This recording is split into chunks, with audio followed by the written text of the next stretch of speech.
Hey, welcome back to the Personality Hacker Podcast. My name is Joel Mark Witt. And I'm Antonia Dodge. Today we're chatting with Christian Rivera. He's a Myers-Briggs influencer who hosts the Dopamine podcast. Yeah, and Christian is an INTP in the Myers-Briggs system, and he's had this Dopamine podcast. He's been part of our audience or membership or community for a while now. And Christian, welcome to today's podcast. It's so exciting to be here. I can't even express how incredible it is to finally be able to talk with you guys. This is like an INTP on Christmas, just excited about experiments and theories and talking about life. It's wonderful. Thank you guys. That's awesome. We're glad you're here. And online, you sometimes go by C-Note as your kind of online handle, right? People know you that way. Yeah, because I'm a multimedia designer and creative consultant as well. So C-Note is a name that was given to me when I was like 19 because I make music and all that stuff. And somehow I find a way to make money. So it all fits the C-Note sort of brand. So that's cool. Like, first of all, you're an INTP where the stereotype is the INTPs are like into hard sciences and all this heavy, heady stuff. And here you're in the creative, the creative fields. You're doing music and podcasting, and you guys, you can't see right now if you're listening, but you have like this beautiful setup with your camera with a really great depth of field and lighting when you do your podcasts and video chats. And it's just a really creative endeavor you're part of, which I really appreciate about you. Yeah, I appreciate that. I mean, it's been a long series of using my introverted thinking or accuracy function to really hone in on these details of making things look a little bit better and just, moving this along as I go forward. And really this all started when I was, my dad is an advertising guy. He's an ESFJ. So having that as part of like what I was raised in, like just the sort of salesy perspective kind of helps me develop some of my extroverted feeling and just kind of like my podcast voice, as it were, and just become comfortable with the arts and stuff. Yeah, absolutely. And the reason why we're actually recording today with you for this podcast, if you're listening, we were talking with Christian, and we are going to put him as part of our INTP discovery kit. So, we have these discovery kits that everybody can get for their personality type, 16 versions of them. And we wanted to talk to Christian about some of the personal growth journeys he's been through as an INTP. We talk a lot at Personality Hacker about growing your co-pilot, about balancing that 10-year-old process. For an INTP, that's that memory process with their co-pilot of exploration. And we talk a lot about how INTPs can grow and get a lot of bang for their buck by focusing on those things. So we invited Christian to be part of that. And as we talked, we said, man, we got to put you on the main podcast. You've got a lot of interesting things to say, in particular around some of the it's very unique for you, Christian. You've been through some mental health challenges. And I think you talk a little bit about some of these things on your podcast. And as we were talking offline, we're like, let's kick on the mic and let's record. Let's just see where this goes, because there's some interesting things that you've been through in your journey from our side that we've observed, and you telling us about it, that we think we could unpack and talk about today that might be relevant to other, maybe people that struggle with mental health issues or other INTPs, depending on how they're wired and they show up. So, right. So like maybe kind of start off by just paint us a little picture about your journey, and give us a reference point to where you're at and where you've come from a little bit. Yeah. So, like I mentioned, when I was a kid, like my dad is an ESFJ, my mom is an ISFP, and I grew up in Philadelphia, which is a very sensor feeler city. Oh, yeah. So I've been surrounded by a lot of that. And being in the advertising world, my dad had his own advertising agency, sort of already forced me to be surrounded by a guy that is very extroverted and very connected with his emotional state, and allowed me to kind of push myself further than just being kind of the cliche natural INTP introvert of hiding away from the world and just doing my own thought experiments in my own head and not interfacing with the world.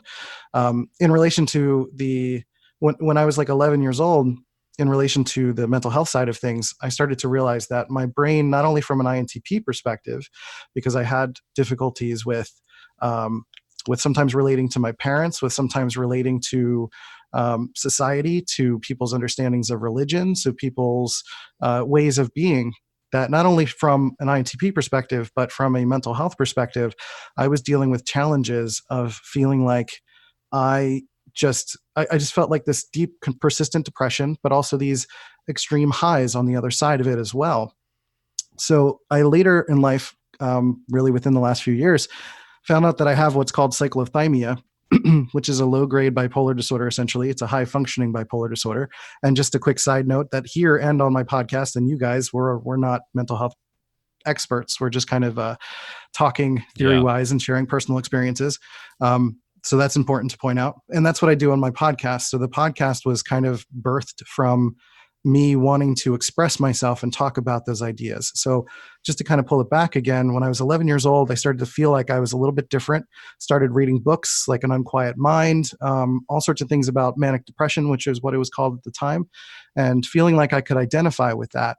It really wasn't until I went through much of my life in my teens and my 20s, when naturally my extroverted intuition would start to develop, that I started to want to get out more and explore and play with people and play with ideas and kind of dream bigger. I was literally dating kind of the girl next door type when I was 18 or 19 years old, and had this panic about the future. And that's when all of that really started to really take over the forward motion of my life. So when I was in my early 20s, I started to experience the manic side of my cyclothymia, which is going out and exploring, which is healthy for an INTP. But at the same time, because I was dealing with sort of what I personally call sort of the control mechanism in my brain that is sort of controlling the amount of extroverted intuition that I'm essentially using, I would get to a place where I would let go too much. I was getting into binge drinking. I was making all sorts of decisions that were not beneficial to my future within Philadelphia, around my friends, things like that. So I, around that time as well, felt the natural pull to travel, to go do something different. I almost felt like that extroverted intuition, which I had no understanding of at the time, was naturally pulling me towards that exploration, that I needed to get out of my city, that I needed to experience new things, experience new people, and really get myself into a place where I have room to not only explore physically places, but explore my emotional state and be able to find my own support in different areas. Because in relation to the mental health discussion as well, finding support is an incredible part of anyone's growth when they're dealing with any kind of mental health issues. So whether that's through therapy, finding support systems around you, setting certain kinds of boundaries, but maybe not too many, and finding ways to, again, identify through Myers-Briggs or through other typology systems that you can grow as a person by identifying your secondary function, which is what you guys are talking about all the time. So through that, essentially, I started going to therapy. And at the end of 2017, I went through a divorce. And that's really where the mental health side of things and the typology side of things started to merge for me, where I was starting to look through my past, tons of experiences that I've had through my life that I felt persistently that I was the problem, that I was not gelling with society. There was like a reason I didn't adapt to a religion, or there was a reason that I was kind of living on the outskirts of humanity and not feeling like I could naturally fit in anywhere. I was having issues with my marriage, with previous relationships, with my parents. There was also personal trauma and domestic abuse issues growing up, all sorts of other things as well that I needed to explore and essentially use my INTP superpowers of breaking through all of the specificity of understanding typology through you guys, which has been absolutely amazing to get to know this through you, through other people who have also shared their knowledge of Myers-Briggs, that I started to disseminate and break apart myself as an INTP, what made me who I am in terms of being a superpower, and what my superpowers are in relation to society. So, as a kid, I was spending a lot of time in the public Philadelphia school system, and that really gave me the understanding, really going back to that and having to do this personal investigation, basically all of 2018, going through my history of being a INTP as a child in the Philadelphia school system, being surrounded by a sensor-feeler society,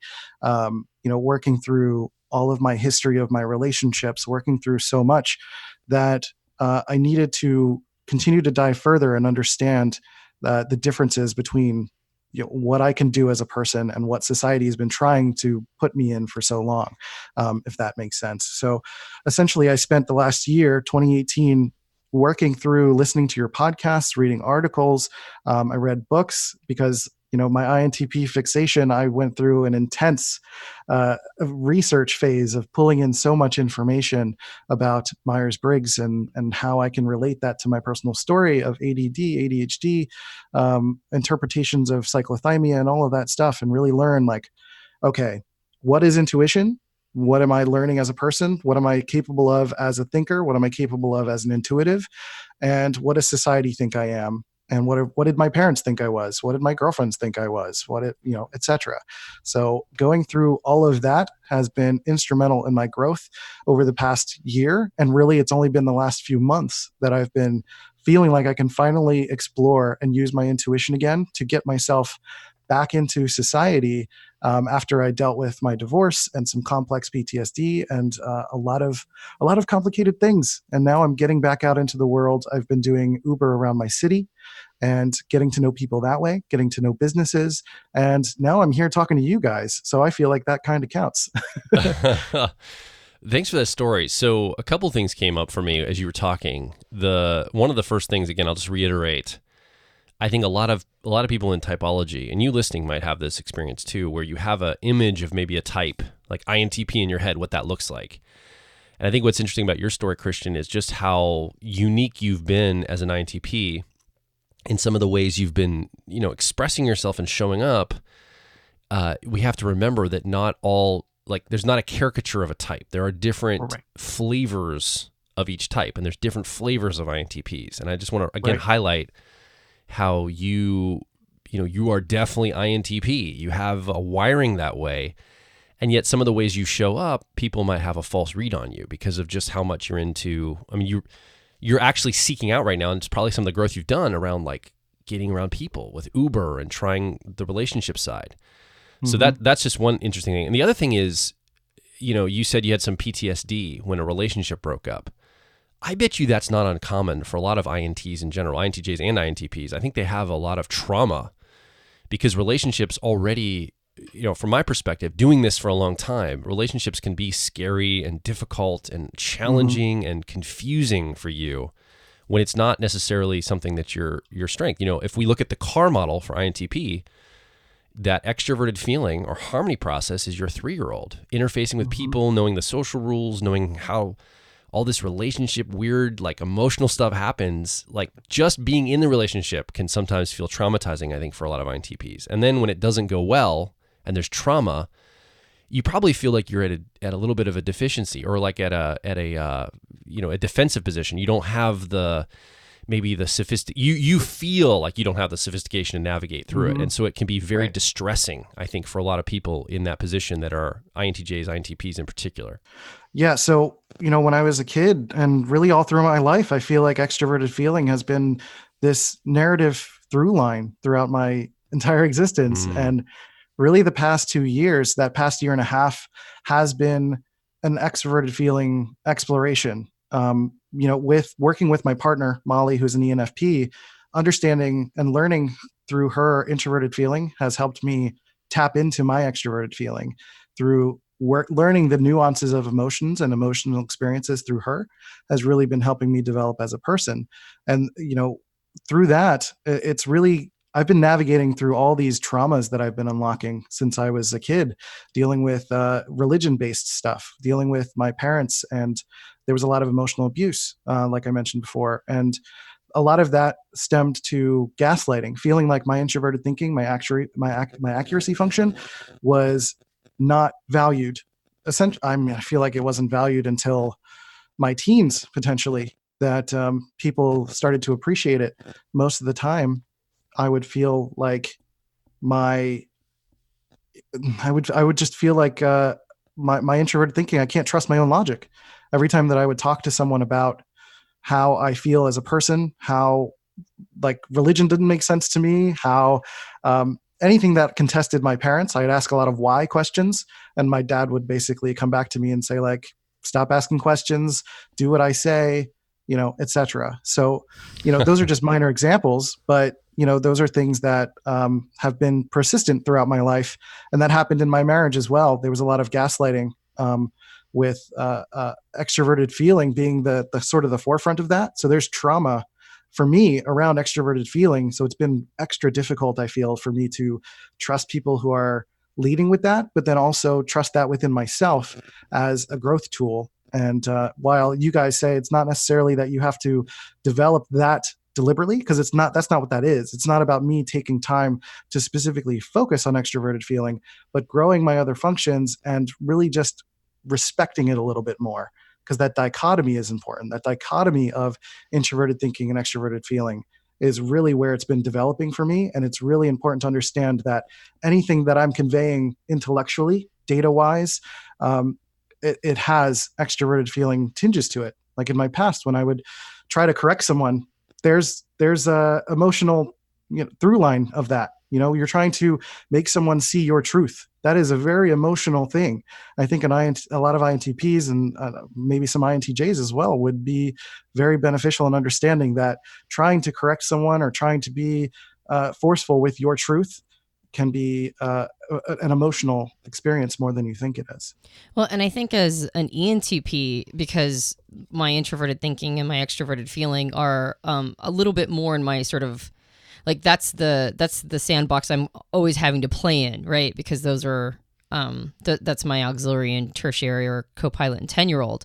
So I have I've had to really sort of study that and try to figure that out in order to stay out of loops and in order to really do a lot of growth work myself.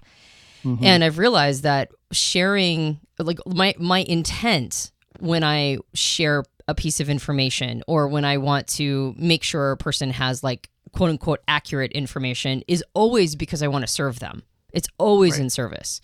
And it's really hard to convey that to somebody else who, I have to acknowledge that when I change a thought, I'm doing some reconstruction on my own mind. And I'm there a lot. I do that all the time because it's a part of my natural makeup and wiring. And it's also, I've gotten to a point where I'm like, oh, this is very satisfying for me to go in and look at, what's bad programming and how do I reprogram myself. And so I'm at a place right now where I enjoy the process, but it took me a long time to get there. And if I'm talking to somebody who hasn't figured out the joy of reconstructing your own neural pathways, right? Like this is potentially a devastating piece of information that they now have to contend with. And so it's hard to realize that the thing that I believe I give to the world, my great gift, is almost always going to be seen as an assault by others unless I can convey my compassion and my love and my care for them first. Like that whole concept of people don't care how much you know until they know how much you care. I think that's very much something that I try to remember as somebody who's using both introverted thinking and extroverted feeling as my polarity. Yeah, I think it's been incredibly important to learn how to convey that when I'm speaking about things. When I'm using my introverted thinking, one of the things that I use, which is kind of a little tip for the INTPs listening, is to use some semblance of, I don't necessarily want to call it qualifier language, but something to that effect, some sort of disclaimer saying like, this is my intent. This is what I'm trying to say. This is what I really mean. Obviously you want to like kind of check what it is you're trying to say to someone. But I feel like for me, it's been incredibly helpful to be thorough with what my intentions are. And that's been really helpful with my partner and I, her and I developing together as a couple. She has had a lot of patience for me to be able to work through my emotional state through TI in a way. Like I've been able to analyze and deduce what is going on with my mental state in relation to not only my mental health stuff, but with what's, going on in my life, because I went through a divorce and it put me through a bit of a perpetual loop for most of 2018. And being able to work through those emotions and have a partner who's willing to listen and really work through all of that stuff has been amazingly instrumental for my growth. Therapy has been great too, but having that ability to talk, and that's why I have the podcast also, just talking and not treating your emotions as if they are this foreign thing, but actually speaking as if emotions are data as well. Man, isn't that introverted feeling so helpful as an NTP? It really, really is. It's definitely helped facilitate me in a lot of my growth. I think another thing that introverted, just to sort of piggyback on what you're talking about, and the challenge with being somebody who uses introverted thinking as a way of, sort of processing everything. And part of that is articulation, I think. Just being able to talk it out is huge. But I think just like introverted feeling can hold a lot of space for emotions, I think one of the nice things about introverted thinking is that it can hold a lot of space for thoughts.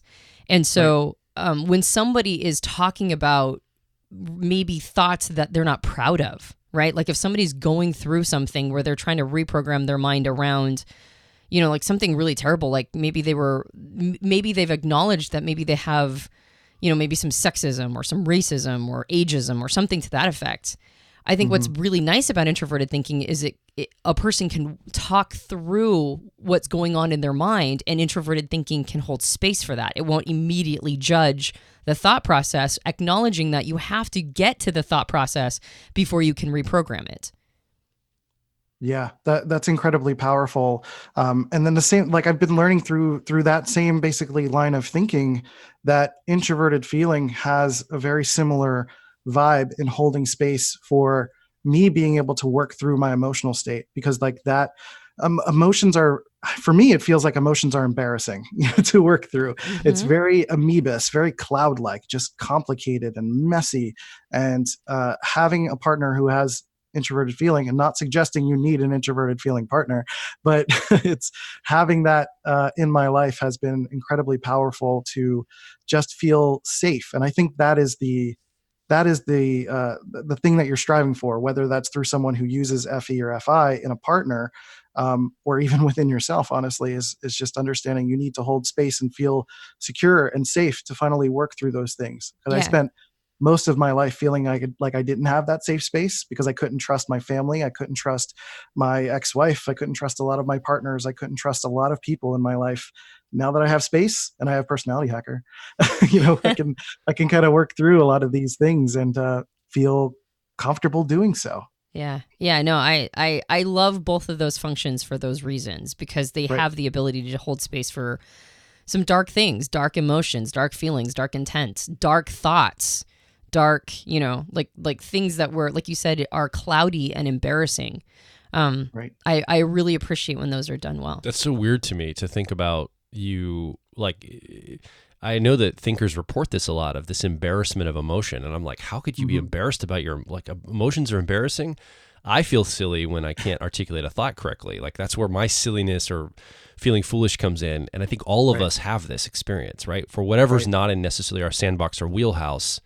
If you're an INTP listening, or maybe an INTJ listening, or even any introverted thinker, and you feel like emotions are embarrassing or silly, that's normal, that's natural. That's a lot of introverted thinker types, not TI, but introverts who are also thinkers, I think, report feeling like this is a very difficult space to navigate. I think it's thinkers. I'm an extrovert that's as a true. thinker, and that's I true. feel the exact same way. Yeah, that's true. I think it is thinkers in general. It can be you can feel silly or foolish in these like almost childlike emotions, is how you'd probably articulate them to yourself.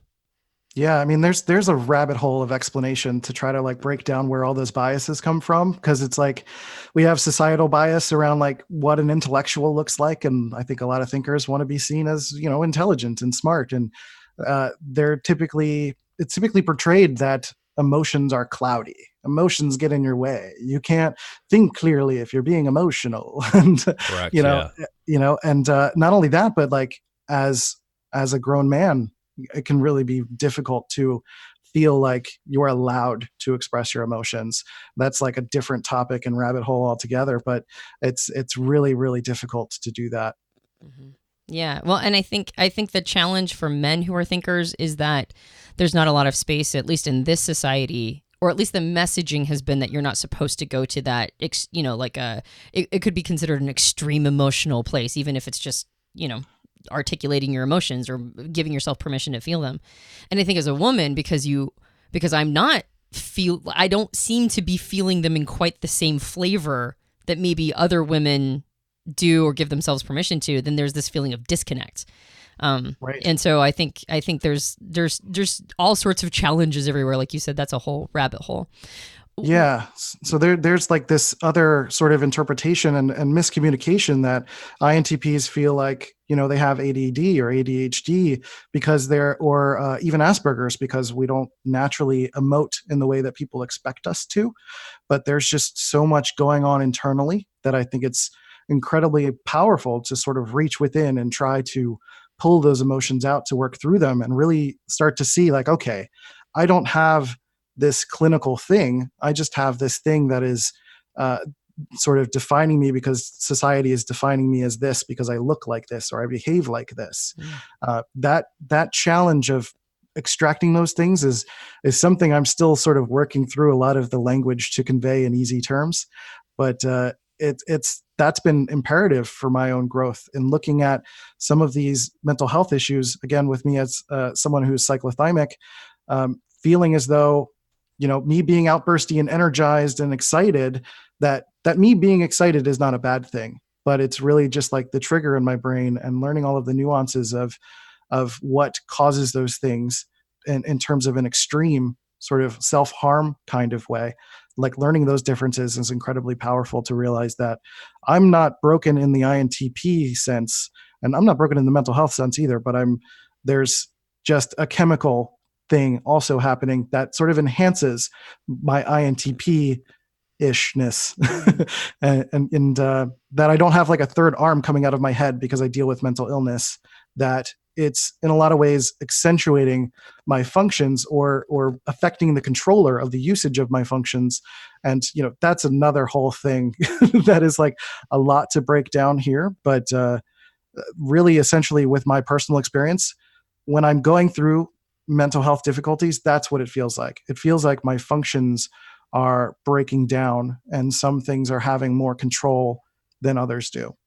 I'm so glad you mentioned that because so we get, and you mentioned before, and I want to repeat, none of us are mental health experts. So we're talking very anecdotally here.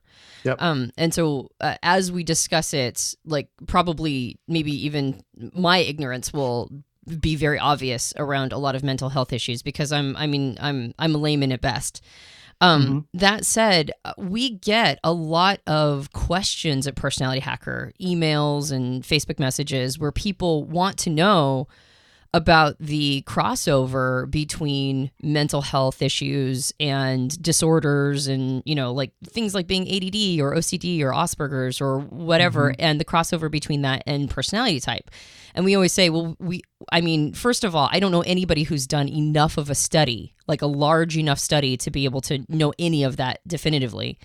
And Myers-Briggs is not necessarily like the most popular typology system in, the psychological field. So anybody who's doing it right now would probably be somebody who's just an enthusiast. And I would love to see a study around this. So we usually say, well, we don't have the information because I don't really know if the information, quote unquote, exists.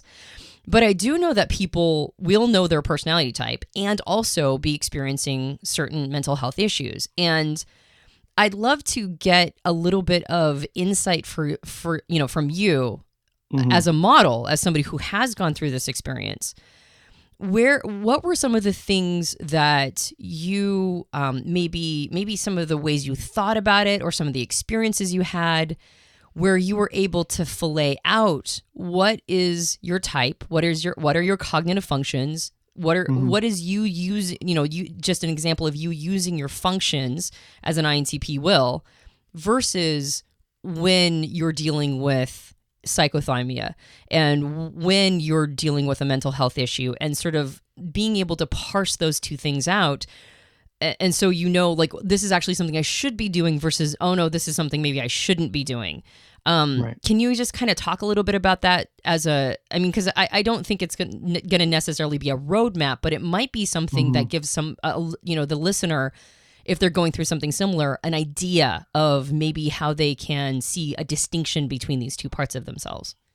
Yeah. So really the one thing that sticks out, which by the way, it was great that you brought up the mental health and Myers-Briggs perspective, because that is something that's been in my brain lately to an intense degree. And that's some work that I think I want to pursue. So more on that in the future. But really the one thing that's been sticking out to me is my relationship with my extroverted intuition, because that is the place that offers the most opportunity for growth. Just taking my thought experiments and putting that out into the world. It's one thing to learn Myers-Briggs and learn all of the details and learn what someone else has figured out about this thing, but then really testing it against the real world, actually going out and playing with people and experiencing them and encouraging them to be themselves, and for me to be myself, is incredibly powerful. But I have a bit of a weird relationship with my extroverted intuition because I also relate it to my hypomania. When I'm in hypomania, I feel a lot of the same things that is described as extroverted intuition, but to an extreme. Most of it is not necessarily about, and I don't mean like the pattern recognition and stuff like that, but I mean like in the let go nature of extroverted intuition, of the exploration of like doing what feels right. And sometimes that hypomania can take you to a what feels right in terms of substance abuse or doing something that is all about satisfying a natural desire to just feel good. Because mania, which is, in terms of opposing depression, depression is sort of a not having positive feelings or not being able to access positive feelings, whereas mania is quite the opposite. Like you have all of the positive feelings, but you're avoiding all of the bad things that you should be working through, all of the difficult challenges that you need to be thinking of. So it's very natural when you're trying to develop that extroverted intuition to go out and party or to go out and do things that are not going to be good for your health. And especially if you are susceptible from a mental health perspective to going into that territory, to go and just letting go and just doing anything that you feel qualifies as extroverted intuition, that can lead you down a bad path that is going to hurt your mental health more than it helps.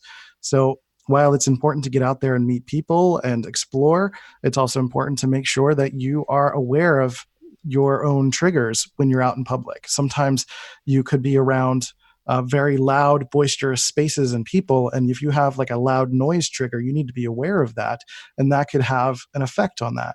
And so that is tricky because then it balances against that introverted sensing. Your introverted sensing just wants you to stay inside, avoid everything. Don't even bother experiencing the outside world, because then if I go through my extroverted intuition and I start to experience life in that way, that makes me susceptible to allowing my hypomania to just let go and to potentially harm myself, do self-harm through binge drinking or getting into risky physical situations, promiscuity, things like that.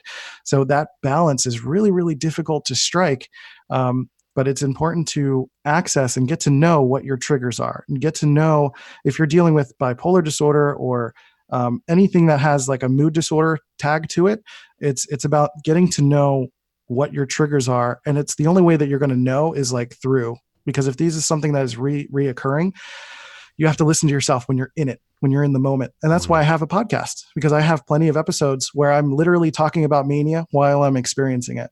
And I'm literally talking about that relationship with myself as an INTP as I'm working through it. So that extroverted intuition is just kind of one example of that. I think that's a really good point for people so INTPs listening, whether they have mental health issues or not. I think that extroverted intuition, the point you made about that, I have a friend, we were out visiting him in California.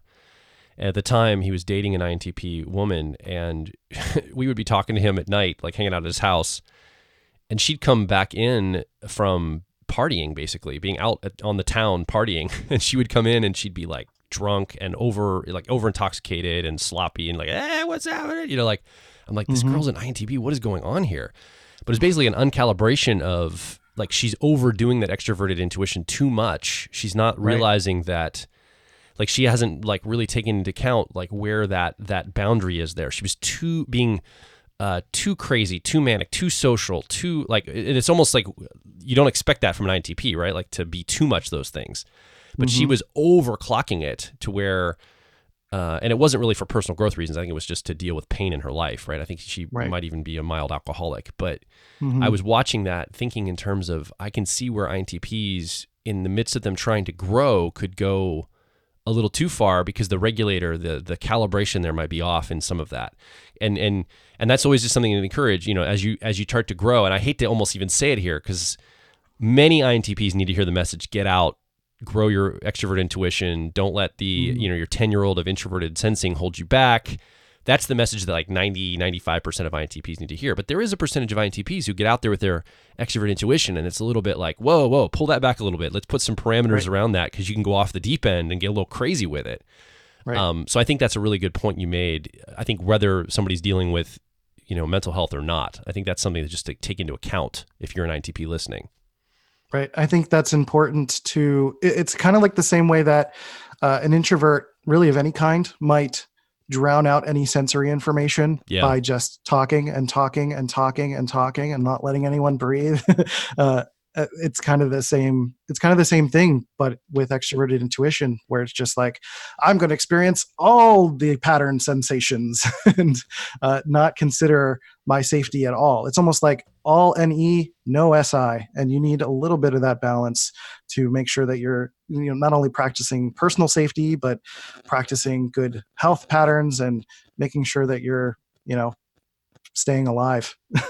Well, and I think in the case that Joel was referring to too, I think that was also a bit of liquid courage in order to connect, right? So it's almost like using a way of, in that particular situation, it actually felt like she was trying to sort of connect with the girls. She's an INTP model living in Los Angeles, Hollywood, basically. Yeah, in a very extroverted feeling. A culture. And in an attempt to connect, there was like this need to sort of lubricate the situation through, substance. But what I'm hearing from you too, Christian, is and kind of zooming out on a principle level, not just for maybe INTPs themselves, but anybody of any type that's dealing with, a mental health issue. There's the recommendations, and then there's keeping your finger on the pulse of whether or not you're doing something that, like in your case, gets you out of your comfort zone and encourages you to expand your territory, versus this moment when you're no longer in control of this process. You're sort of handing yourself over to something else, something that is maybe even using the excuse of, and I don't know if I'm off here, so please correct me if I am, but almost like using the excuse of, well, I need to get out, right? Like that's my growth pattern. But now all of a sudden something else has grabbed the wheel. And when it grabs the wheel, now the behaviors are no longer growth oriented, they're actually destructive. Is that kind of what it feels like? It's like you're no longer in control of this process, something else is now controlling it. Yeah, and I think that is some of the struggle that I've come across with some of the teachings of Myers-Briggs, in particular typology, is like it kind of takes a while for anyone to understand the dichotomous nature of what's going on, of the learning functions and the judging functions, kind of working together in balance.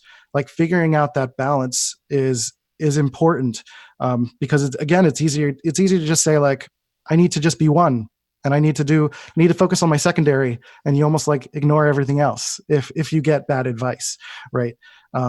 But it also, I think what rounds out both this discussion and the mental health discussion and the Myers-Briggs discussion is that learning a typology system, or learning about your mental health, or learning about even stuff that you've dealt with in your past and your traumas and etc., like you still have to take personal responsibility. You still have to grow as a person. You still have to do the work. You still have to explore what this means for your individualism. Because again, as an INTP, who sometimes you can look at all of the data that's presented to you as to like what an INTP is, and you can ascertain like how I'm supposed to behave, or almost again make an excuse, like you were kind of saying, make an excuse for your behavior because this website told me my type is this, so I need to do this, regardless of what my mental health is, or regardless of what's going on in my life. Like it's up to you to explore those nuances of your behavior, because you're an individual person. You're still a human being that needs to consider the nuances of your biases, your surroundings, your country, your language, your everything that you're experiencing. That includes your mental health and taking care of yourself, or some of the things that you don't have control over in terms of your mental health. But even so, that means maybe going to therapy. That means maybe having putting a little extra effort into your support system, and being aware of being aware of your own behavior and making adjustments. So hopefully that kind of speaks to what you were saying, because I think that kind of works there. Yeah, it's, when we talk about personal development work, like the word work is in there for a reason. Right. You know what I Right. mean? Like you've got to figure out, I mean, you mentioned this idea of, the only working on a co-pilot. Joel and I have talked a lot about how we live in a soundbite culture. And so we grab a piece of information and run with it. And we talk about growing the co-pilot as our soundbite. That's like if you only grab one piece of information and run with it, it's more likely that the person will get to where you're at, which is, oh, there's limitations here. I need to actually balance this out, right, with other parts of myself. That's more likely to be the sort of result of growing your co-pilot. Then and if the message is more complex, maybe the person will never even get to that moment, then to not do it at all and then just stay, say, looping or something to that effect. But you're totally right. Like, there's so much complexity here, and so much complexity in knowing who you are and understanding those nuances. And then if you zoom out and look at it through the lens of systems thinking, your personality type, whether or not you have a mental health issue, and then all the other components that you just talked about, those are all nodes in the system of you, right? And the emergent of whether or not you're growing and whether or not you're becoming your best self, there's lots and lots and lots of different nodes in there that can impact it. And I think keeping your finger, what I'm hearing from you is like sort of keeping your finger on the pulse of all of these things and being honest with yourself, right? Like, am I actually growing? Am I actually improving? Do I maybe need to not just rely on, like a model, or do I maybe need to go seek a therapist or somebody maybe who has some expertise in mental health issues? Right. Keeping your finger on the pulse of all of that is personal responsibility. It's you going, well, I can use all of these pieces of information to help maybe diagnose where I think I'm at and get a kind of an idea of where I'm at on the map and where I'm at in my growth process and help give me language for some of this stuff. But at the end of the day, it might be more diagnostic than it is prescriptive. And it might be more just me trying to understand the territory, but the actual prescription is something else. Maybe it's something, more like maybe it's time that I, seek out, therapy and medication, or maybe it's time that I seek out, somebody who has maybe qualifications to give me more better recommendations for the mental health node in the system. Yeah, it's again that TIFE dynamic, that dichotomy of like, you can gather all the information about yourself, about your personality, about what's put out there, about your life, even study yourself. But at the end of the day, you've got to figure out what that FE beacon is. What is this? What is the thing that you want to do with this stuff? Whether that's for yourself, for your family, for the bigger picture at large. When you mentioned the mental health and Myers-Briggs discussion, like that, no one's really explored that. That's a lot of what I'm thinking of doing. I'm nowhere near qualified, but those are a lot of thought experiments that I want to put out into the world. And I'm grateful that we've had this discussion, for that reason. Yeah, so me too. I just want to continue to explore that.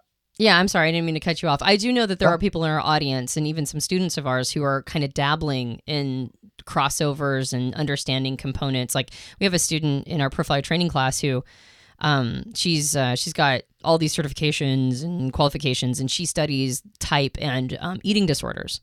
And so like I know that people are dabbling in different components here, but I think everybody would be fascinated by like a full scale study. Absolutely. Yeah, for sure. Hey, I know, Christian, we got to wrap up here because you have another thing you got to go to. So I want to start landing the plane on this podcast particularly. And while we have you here, what are, like, from an INTP's perspective, let's just talk about you and your personal growth journey. And it might be applicable to other people as well, intuitives or introverts or thinkers. What are some counterintuitive things in your growth journey, maybe one or two, that you've accessed or done, and you're like, wow, I would have never, 5 years ago, I would have never guessed that this would have been the thing that would have helped me in my growth journey. But man, did this help me. This was such an interesting, like, I couldn't have in my wildest dreams guessed this was going to be the thing, but this was the thing. Do you have any of those that come up to you readily that are kind of counterintuitive, or are they pretty straightforward as far as the growth you've done? It's actually kind of interesting because of everything that happened when I got a divorce at the end of 2017. Mm-hmm. I thought that I needed to continue doing what I was doing in life, meaning I had spent 7 years building a life in San Diego. I had built a pretty healthy extroverted intuition framework where I was going to improv a lot. I was getting out and working. I was going to the beach. I was doing all sorts of things. And when I came here, when I changed my life, I was doing more of that. And it wasn't helping me because I wasn't stopping to process what I needed to process. And I was ending up spending a lot more money than I needed to. I got myself in pretty bad debt. I'm literally living day to day right now, doing Uber in the morning and then multimedia stuff in the afternoon. Been dealing with a lot of challenges in that sense. But I had to slow down to sort of refortify my boundaries. I reestablished my relationship with my dad and started to understand how he works and understand how we need to set boundaries so that our relationship works better. I needed to understand that I needed to slow down and not just do more of the same, but I needed to slow down and almost, I don't want to encourage this, but I almost purposefully had to get into a loop for a little while to learn how to break out of it, to learn how to reforge my own armor and not just set these barriers around myself, which I was doing for a little while, making myself completely inaccessible to clients, to friends, as I was sort of reforging my identity. But I felt like even though that's like counterintuitive advice to not get into a loop, essentially, I felt like that's something that I needed to do to almost get tired of myself and feel like I needed to burst out of it. And now is the beginning of bursting out of that with doing stuff locally, with getting to know my city a little bit better, with improving my relationship with my partner, and being on a podcast with you guys, which has been a dream of mine since I've gotten to know you guys. So like all of this is starting to feel like I'm bursting out of that shell, but I had to kind of put on that shell first to experience that. Yeah, no, I actually think that's great advice. What I heard you say is I needed to integrate the lessons that all that extroverted intuition had given you. Yes. You needed a little bit of time in your introverted sensing to figure out what that meant about you and to kind of create an anchor and a ballast. And I think that that's what happens. When we do a lot of growth in our co-pilot, we get to a moment when now we've got to get into our 10-year-old to kind of understand what it all means. Right. And I wouldn't say that that's a loop. I would say that I think that that's the growth path, right? Once you do enough of your co-pilot growth, now it's time to introduce some of that 10-year-old in there and balance it all out. And I think that that's a great piece of advice. Do you go ahead? Sorry, you wanted to add to that, Christian? I was just going to say that took me a while to realize that was the thing I needed to do, and it was actually through studying like chakras and some holistic stuff, and then looking at Enneagram and sort of exploring that stuff, where I was like, everything is lining up to some version of introverted sensing that I feel like I needed to focus on, and that's essentially what I've been focusing on, and now I feel like there's a bit of a healthier balance. That's awesome.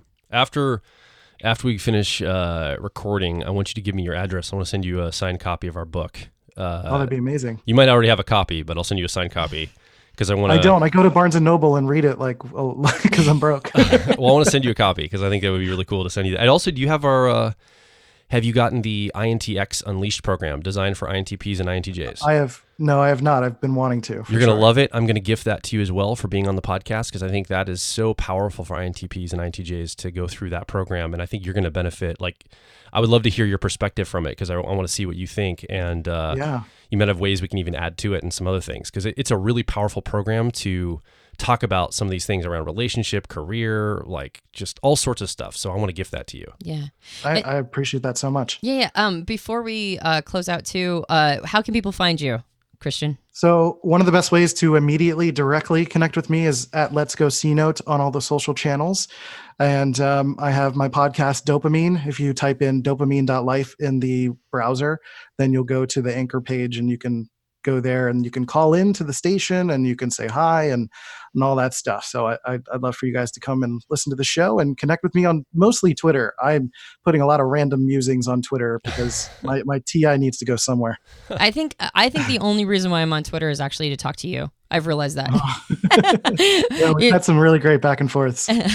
Absolutely. All right. Thank you so much for being willing to share intimate pieces of information. Not only on our podcast, but on yours. I didn't realize that you were actually working through manic moments on your podcast. I think that is, I mean, that's a gift to be able to be that transparent and that open. So thank you so much for being willing to bring that to our podcast as well. I appreciate that. Vulnerability is a strength, and I'm learning that. Thanks. Awesome. Thanks, Christian, for being with us. So check Christian out online, listen to his podcast, and we really appreciate him being with us today. If you've been listening, now is your chance to come over and have your voice be heard. You haven't been on the microphone. It's been the three of us talking, but we need to hear from you. We want to hear your story. We want to hear from your perspective. What questions do you have? What comments do you have? Do you have a story similar to Christian? Do you have questions you'd love to ask him? Come over to Personality Hacker directly below this podcast. And in the comment area on the website, you can leave your feedback. Share your story. We love stories. We think they're really important for people to share stories with each other. And let's get a conversation started around some of the things Christian and we've been talking about today over at personalityhacker.com. If you enjoyed this podcast, you can subscribe to us on iTunes and various Android platforms. You can find a copy of our book at Amazon, Books A Million, Barnes & Noble, all the major retail outlets. And overseas. You didn't mention any overseas stores, but I don't know the names of them. I don't know the names some of British, the overseas stores. Some stuffy name that's a British online retailer. I'm sure all the British people will be very happy that you called their... Oh, they know it. They know it. They know. They're already on board. Anyway, you can get a copy of a book someplace, some stuffy bookstore in Britain, apparently. And if you would leave us a rating review of our book on Amazon, and what is the other one? It's that book, Goodreads. That also helps us out a lot. Yeah, and I'm going to take your marketing one step further. What? Share it with a friend. Share it with a friend. That is the most important. You can leave ratings and reviews all you want, but leave it and share it with a friend. Leave it on their coffee table. Stick it in their mailbox. Give it to a friend who needs it. Thanks, Christian. Yeah, thanks for that plug. That was not pre-planned. No, it wasn't, but I'm very grateful. Thank you very much. Yeah, so do that, and also come and follow us on all the different social media channels: Twitter, Instagram, Facebook, YouTube. You can find us all those different places. So come over and be a part of whatever community or what platform you prefer. We'd love to meet you there and be part of the conversation going forward.